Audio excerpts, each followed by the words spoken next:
tajuk 2, fungsi kuadratif.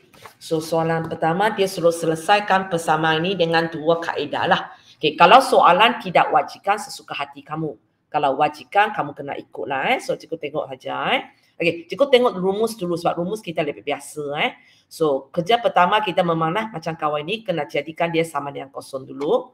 Okay, jadikan sama dengan kosong itu. Lepas tu masukkan sajalah ABC kita. Okay, rumus ini kalau tak ingat senarai rumus ada. So, kita masukkan negatif B. Siapa ini? Siapa punya kerja? Intan. Yang P ini kenapa 8 saja? P awak kan negatif 8. Walaupun tak ada kesan sebab dia sepatutnya ialah kurungan negatif 8. So, kurungan negatif 8 kalau kuasa 2, 64. Kalau 8 kuasa 2 pun 64 lah. Tapi digalakkan awak tulis macam ini ya. Boleh ya? Okey. So, dapatlah jawapan ini. Kejap, cikgu cek jawapan. Okey. So, kalau soalan tak sebut sekurang-kurangnya 2 tempat perpuluhan lah. Kalau takut bagi lebih. So, betul lah rumus kuadratif. Walaupun sebenarnya kita memang dari sini masuk ABC dapat jawapan lah. Hanya ini awak masukkan Okey, kalau apa dia? Kalau dapat 6.450 saya bundakan terima ke tak? 450 sepatutnya nilai dia berapa kejap?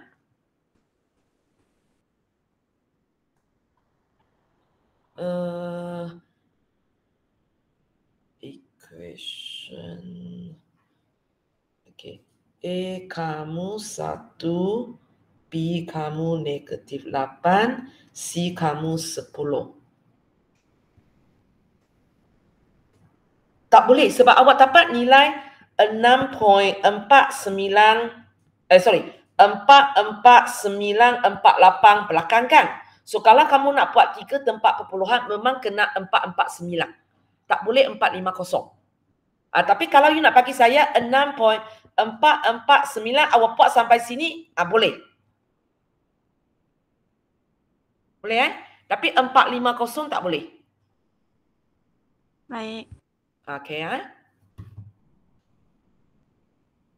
Okey, lepas tu cikgu tengok pengempunan kuasa 2 Okey, so mula-mula A sudah 1 senang sikit lah Okey, nombor ini bagi 2 kuasa 2. Okey, betul. Ringkaskan. Pindah 6, pindah kuasa 2. Tolak 4 bila pindah? Jadi positif. So sepatutnya sini positif. Habis you boleh dapat jawapan yang betul juga. Sebenarnya tak tekan. Awak tekan tak? Saya tekan. Salah aja.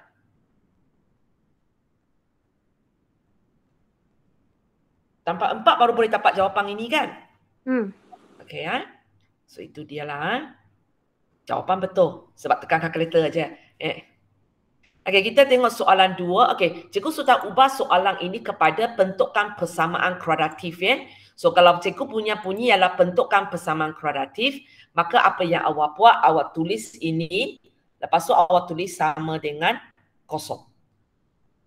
Boleh? Awak tulis ini, awak tulis sama dengan kosong. Okay. Soalan ini cikgu sebenarnya tidak boleh tanya awak fungsi kuadratif. Okay, mungkin awak kata cikgu, kenapa tak boleh? Awak bayangkan kalau cikgu bagi fungsi kuadratif macam ini.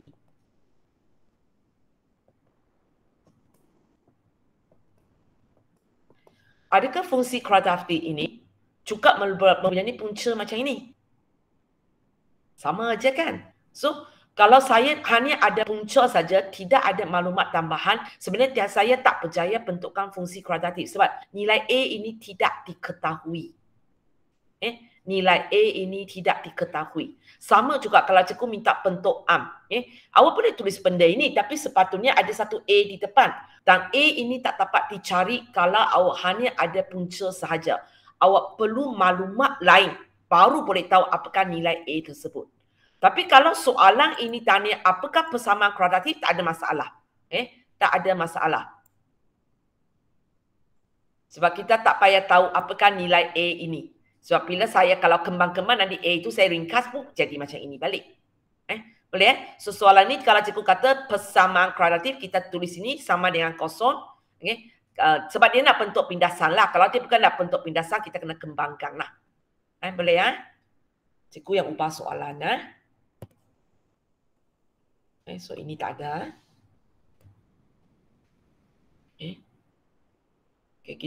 Okay, ada masalah terus tanya. Okay, soalan 3, cikgu suruh awak selesaikan ketaksamaan ini dengan kaedah 3 kaedah. So kalau kaedah graf, kita mula tukar dia kepada kuadratif dulu. Okay, lepas tu kita tahu apakah pindasan S dia. Okay, kita tahu apakah pindasan S dia. Kita boleh lakar sudahlah. Dari sini kita sudah tahu ialah 3 dan negatif 3/4. So sebenarnya untuk ini lakaran graf ini tak payah lakar begitu lengkap. Okay. Cukup ni tengok ada garis ini, ada ini, ada nombor ini, ada nombor ini, nanti nampak kawasan berlorek. Kamu mencukupi. Tak payah bagi cikgu pun pasti Y di mana. Kalau bagi tak salah, hanya tak perlu.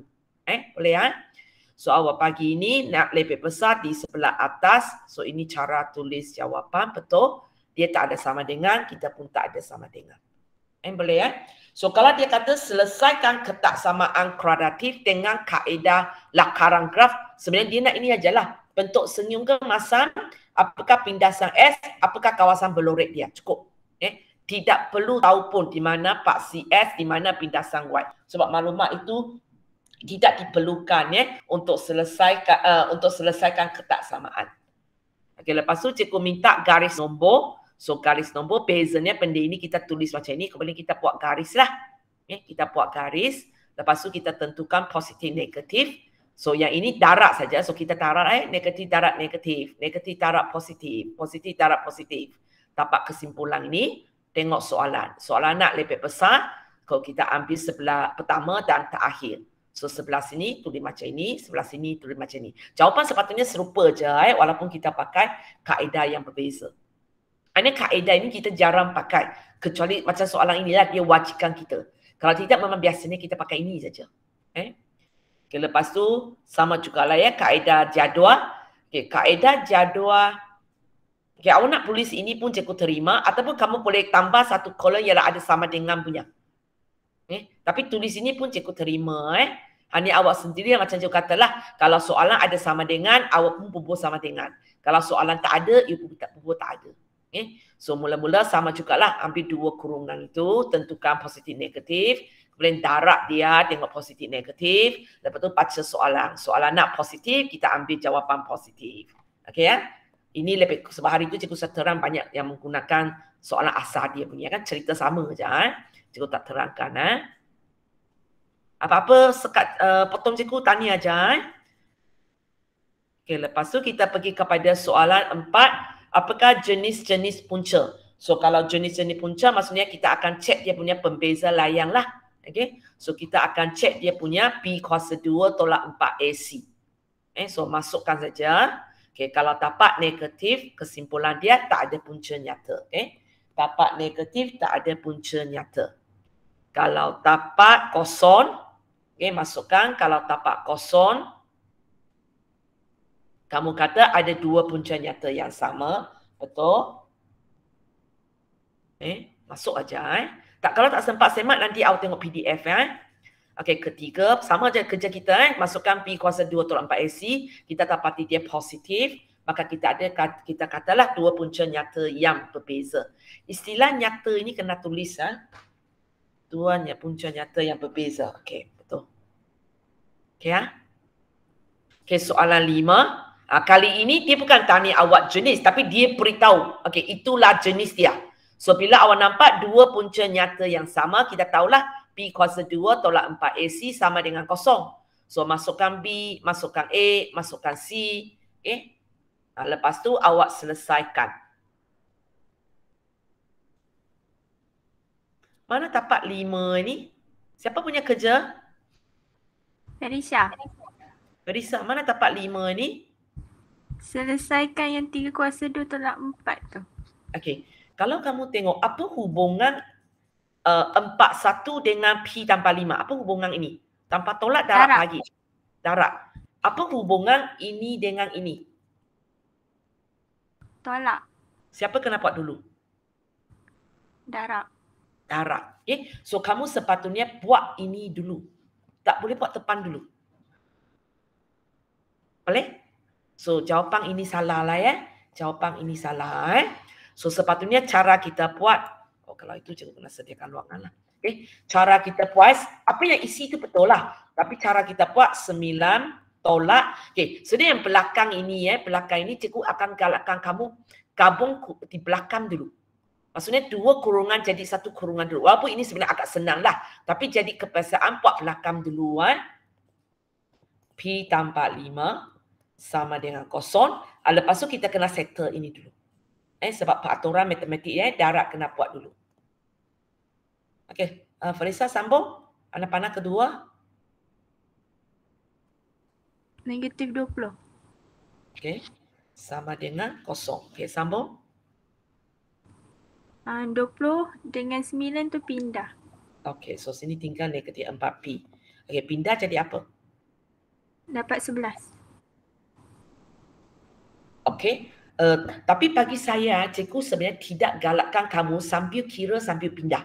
So, cikgu akan galakkan sama ada, awak pindah dulu, tolak 9 tambah 20. Lepas tu baru bagi saya, tadi cakap 11 kan negatif 11 11. Okey, bagi saya 11. Ataupun awak kira di sebelah sini dulu, dapat negatif 11 sama dengan 0, baru pindah. Okay. Cikgu tidak galakkan buat dua kerja serentak, bahaya. Tapi betul tak ada masalah sebab memang tak ada peruntukan markah di sini. Okey, sambung. Negatif 4 tu pindah. Dapat 11. Dapat 11? Per negatif 4. Okey, per negatif 4. Okay. So, boleh Okay. Sebenarnya soalan ini dia tidak melibatkan kuadratif kan? Awak sebenarnya boleh tekan calculator, calculate aja. Sebab dia tak melibatkan kuadratif. Okay. Tapi tak apa. Okay. So, sebelah sini cikgu nak 2 punca nyata yang berbeza. So, kita tahu dia mesti lebih besar daripada 0. So, kita dapat ini jugalah. So, kesalahan yang sama lah Kesalahan yang sama. Kejap, cikgu ambil semua ni. Okay.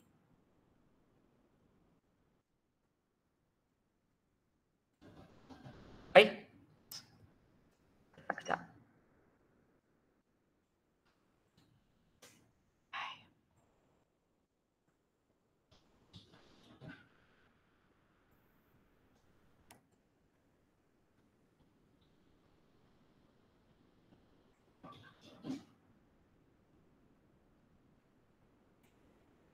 Hanya simbol ini kena fikirkanlah. Simbol ini kena fikirkan. Okay. Sebab bila melibatkan ketaksamaan, kita kena fikir sama ada benda itu kena tukar tanda ke tak payah tukar tanda. Okay, kita mula dengan pertama. Okay, lepek besar. So, kalau setakat kemban di dalam, langsung tak ada yang melibatkan kita gerak ke sebelah kanan punya, tak ubahlah. Okay, ini pun kita ringkas, tak ubah. Okay, ini ubah dah? Ini ubah dah? Ubah. Kenapa? Sebab negatif 4. Kita ubah? Jap.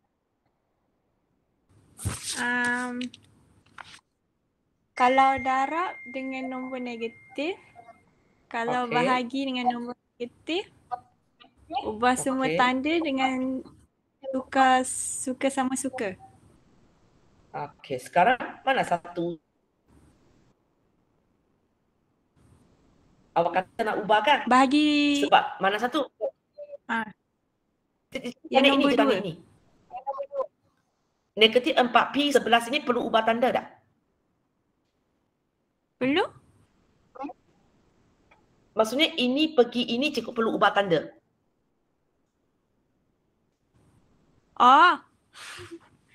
Kita satu-satu tengok.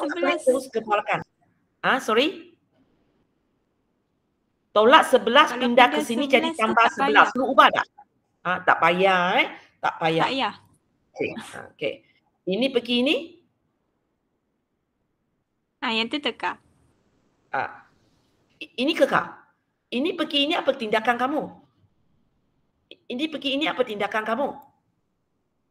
Tukar. Okey, ini kita tukar.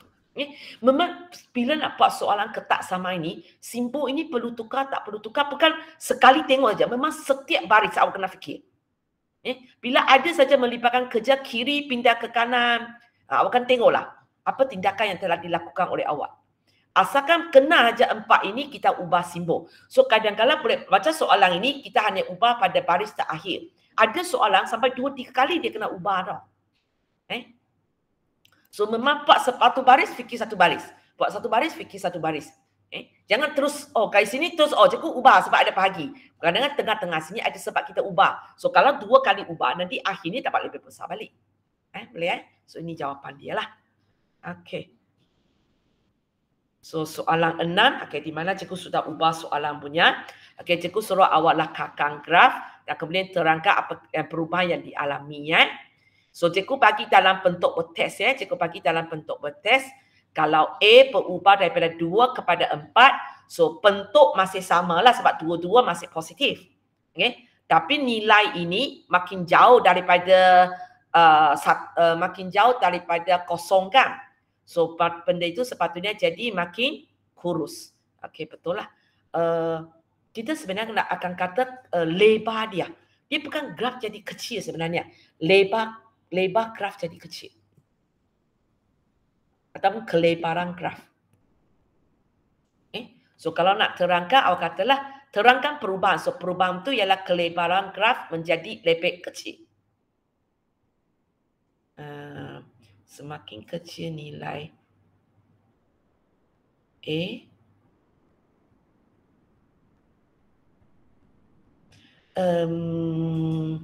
kalau kamu tulis ini ini siapa punya kerja? Intan. Kalau inilah penulisan awak, cikgu nak tanya awak, negatif 2 dengan negatif 3, dia jadi lebih lebar ke lebih apa pakai istilah apa? Semakin lebar ke semakin kecil kelebaran dia? Kalau negatif 2 pergi negatif 3.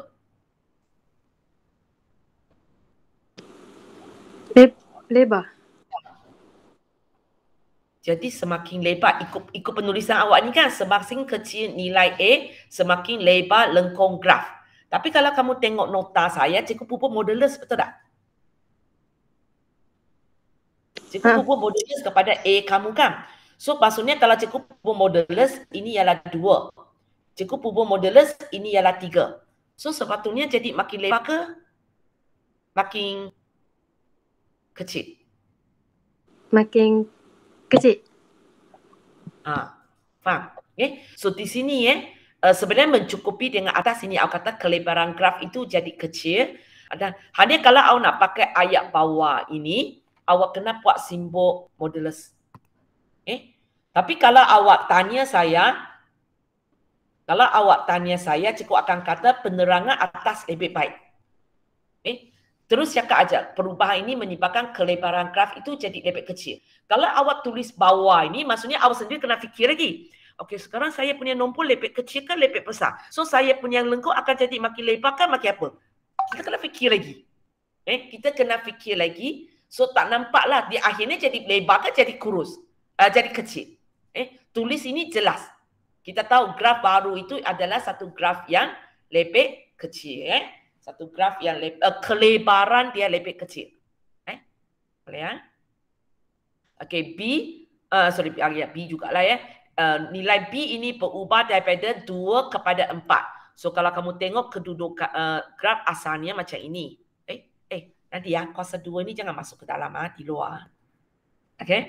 So ini ialah memberitahu kita punya koordinat X kita kan. Koordinat X untuk ini ialah B. Kan? So sekarang kalau dia kata 2 kepada 4, so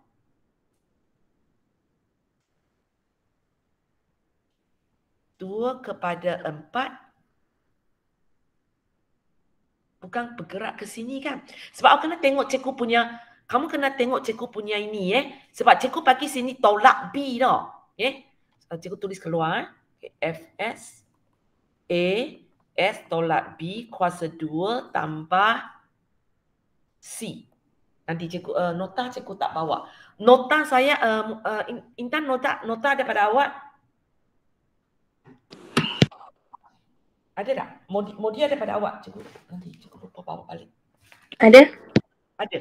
Dalam nota saya, cikgu tulis sini tolak kan cikgu tulis sini tambah?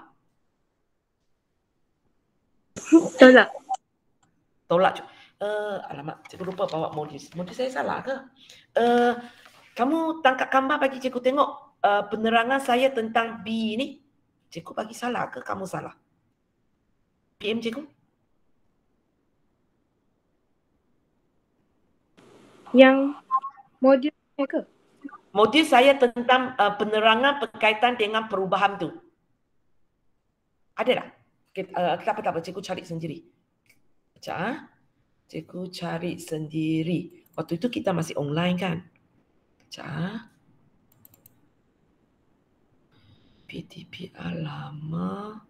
January, February lah kan? Tingkatan 4. Fungsi kualitatif. Nota dia. Okay, cikgu tengok kejap lah.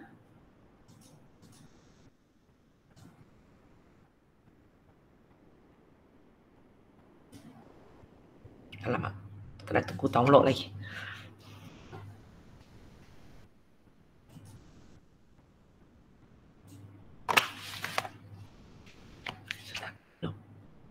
Kejap. Sekarang saya ialah 2/4. Sebab ikut saya sepatutnya dia gerak ke kanan tau. Awak tulis ke kiri. Kejap. Nota saya salah ke? Kamu salah faham?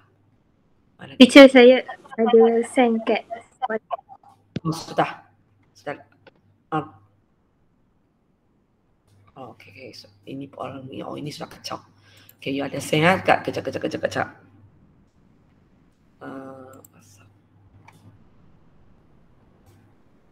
Okay, ini.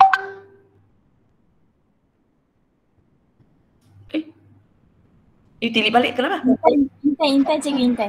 Oh, intai ni.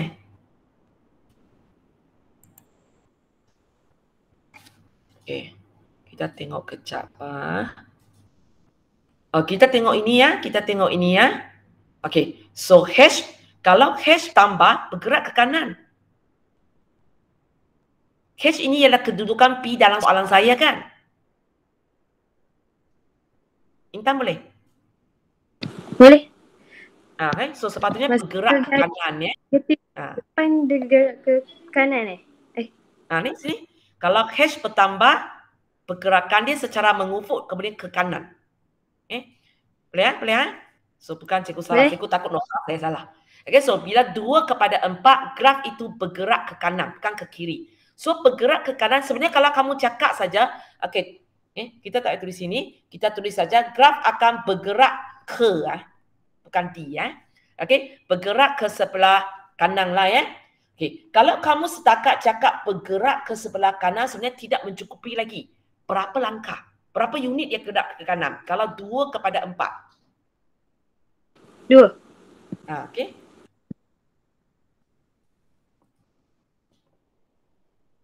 Graf akan bergerak ke sebelah kanan sebanyak 2 unit. Ataupun graf akan bergerak 2 unit ke sebelah kanan.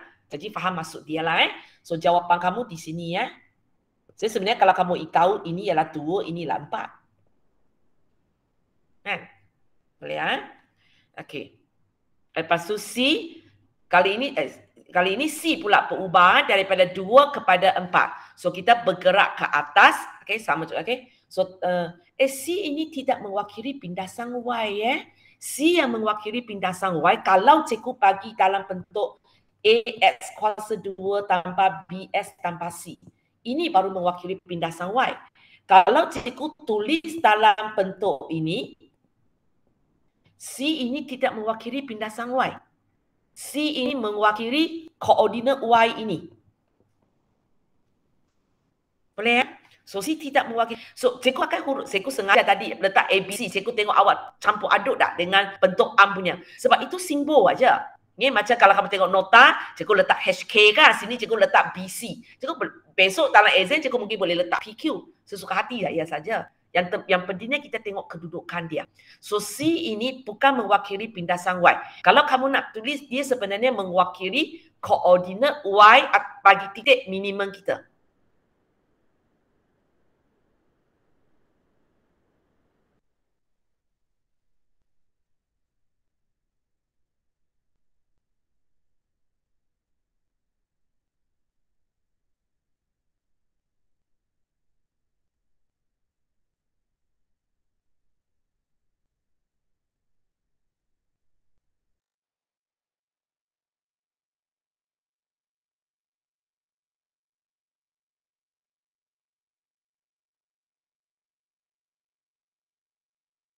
Cikgu cakap ke? Tak dengar.